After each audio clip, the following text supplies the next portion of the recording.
Hello friends, good morning. Welcome to my amazing सा प्यारा सा channel physics universe. I hope you are all fine at your home and we are enjoying this online lecture. So guys, today is our topic is acceleration due to gravity of earth. तो acceleration को समझने के लिए पहले हम एक example लेंगे जो कि एक शेल का बना है। हमारी जो अर्थ है वो भी बहुत सारी शेल्स का बना हुआ है, ऐसा हम लोग एज्यूम कर सकते हैं। पहले एक एग्जांपल में एक शेल लेंगे। ओके। सो उस वो जो शेल है उसके अंदर में एक मास m को इनसाइड फिक्स कर देता हूं। तो from centre to that mass distance I call it as small r, and from here to here this distance we call it as re। अगर ये अर्थ है तो earth surface, so from center to earth surface distance, that is re, which is exactly the radius of earth, it is radius of earth. okay, अगर इस shell का मास m है तो हमने जो एज्यूम किया है उसका मास mr है सपोज के।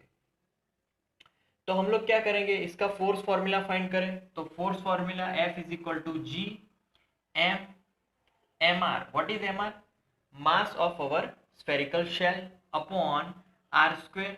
क्योंकि जब कभी भी हम लोग फोर्स फाइंड करेंगे तो इस सेल का जो सेंटर ऑफ मास होगा वो पूरा सेंटर ऑफ मास, तो whole shell mass is just focused at the centre of mass. Clear? तो सेंटर ऑफ मास मतलब कि यहाँ पर जो मास मिलेगा वो पूरे शेल का मास होगा और यहाँ पर हमारा ऑब्जेक्ट है। तो distance between two is R, so I have write R square. Okay. So after that यहाँ पर हम अर्थ की बात करते हैं। अर्थ में क्या करेंगे, तो अर्थ के लिए वैसे ही ये अर्थ का स्फेरिकल शेल है और उसके अंदर हमने एक ऑब्जेक्ट एज्यूम किया है। तो तब क्या होगा कि सपोज के हम एम आर के लिए अगर इक्वेशन लिखे, so what is M R? तो एम आर की equation we know that density is equal to mass upon volume. So यहाँ पर क्या आ जाएगा, डेंसिटी इज इक्वल टू, तो right hand side density upon volume. M R को अगर मैं सब्जेक्ट बनाऊं तो M R will be is equal to rho into we.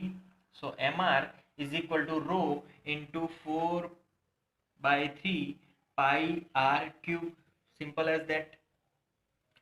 तो एम आर की जगह पे यहाँ पर हम लोग वो लिख सकते हैं, तो force F is equal to G M M R की जगह पर हमें लिखना है रो, मतलब कि 4/3 rho pi R cube upon R square. ये हो जाएगी फोर्स फॉर्मूला। ओके। सिमिलरली यहाँ पर एक एम आर था, यहाँ पर एम था, यहाँ पर M as it is.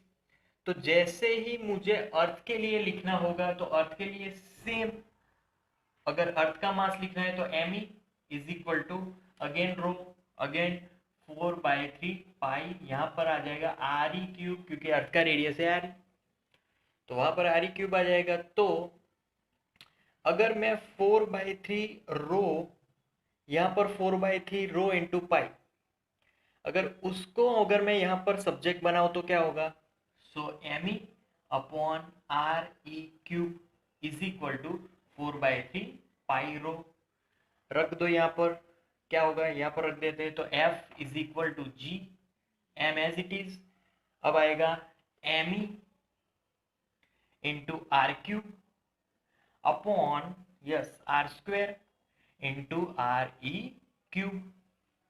Simple. अब this one will be cancelled out, so F is equal to G M M E into R upon R E cube। Clear है? तो ये जो फोर्स मिला वो अप टू आर डिस्टेंस तक का था। बट सपोज कि हमारा जो ऑब्जेक्ट है वो एग्जैक्ट अर्थ के सरफेस पर होगा तो क्या होगा, सिंपल, इस फॉर्मूला में आर की जगह आर ही रख दो। तो यहाँ पर R is equal to now R E, so that's why F is equal to G M M E R E upon R E cube. So this one will be cancelled out. So we are remaining with F is equal to GM ME upon RE square. So this is our force formula. Now from force formula I have to write acceleration due to gravity of earth. Simple, ये force कौन सा force है, तो object पे जो अर्थ अपना gravitational force लगा रही है वो, तो अर्थ तो हम सभी पे ग्रेविटेशनल फोर्स लगा रही है जिसको हम लोग सिंपल वे में वेट बोलते हैं। तो यहाँ पर वेट की फॉर्मूला लिखेंगे, weight formula that is M G is equal to G M N E upon R E square, M will be cancel out. So ये हो गई हमारे अर्थ की ग्रेविटेशनल एक्सेलरेशन की फॉर्मूला। मून की अगर लिखनी हो ग्रेविटेशनल एक्सेलरेशन तो सिमिलर वे में मून के लिए एम मून एक्सेलरेशन जी, यहाँ पर मून का मास हो जाएगा इंटू आर एम, यहाँ पर मून की रेडियस हो जाएगी। तो जहाँ कहीं भी आपको अगर एक्सेलरेशन फाइंड करना है, अगर हमें एक्सेलरेशन यहाँ पर कुछ हाइट पे फाइंड करना है जिसकी जो लेंथ है, जो हाइट है, total height that is up to, मान लो कि वो आर डैश है, मतलब कि total from centre to this distance is R dash. So that acceleration G M, फिर से यहाँ पर तो एम ई ही रहेगा क्योंकि अर्थ के अकॉर्डिंग फाइंड कर रहे हैं, और डाउनवर्ड यहाँ पर आ जाएगा R dash square. So similar fashion में हमें वो फॉर्मूला को रिपीट करनी है, सिर्फ डिस्टेंस को ध्यान में रखना है। क्लियर? सो ये था हमारा आज का topic, acceleration due to gravity of earth. That's it for today guys. Thank you so much for viewing my video lectures till the end. That means a lot to me. Please like my videos and subscribe my channel.